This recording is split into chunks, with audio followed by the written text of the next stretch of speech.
રાજ્યમાં છેલ્લા 24 કલાકમાં 204 તાલુકાઓમાં મેઘમહેર થઈ છે. વલસાડ જિલ્લાના કપરાડામાં સૌથી વધુ 5.51 ઇંચ વરસાદ નોંધાયો છે. બનાસકાંઠાના ઓગળમાં પણ 4.5 ઇંચ, ખેરગાંવમાં 3.39 ઇંચ, નડિયાદમાં 3.31 ઇંચ તથા નાના પોઢામાં 3.11 ઇંચ વરસાદ નોંધાયો છે. તો અરવલ્લીના ભીલોડામાં પણ 2.87 ઇંચ, પાટણમાં 2.83 ઇંચ, સરસ્વતી તાલુકામાં 2.8 ઇંચ વરસાદ નોંધાયો છે. રાજ્યમાં 10 તાલુકામાં 2 થી 2.5 ઇંચ જેટલો વરસાદ વરસ્યો છે. તો 30 થી વધુ તાલુકામાં 1 ઇંચથી માંડીને 1.25 ઇંચ સુધીનો વરસાદ નોંધાયો છે.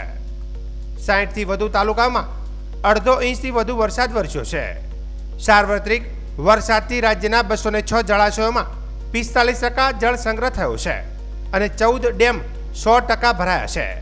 તો હાઈ એલર્ટ ઉપર 21 ડેમ છે. સાવચેતીના ભાગરૂપે રાજ્યમાં એનડીઆરએફની 17 તથા એસડીઆરએફની 33 ટીમ અને આર્મીની કુલ 3 ટીમો તૈનાત કરવામાં આવી છે.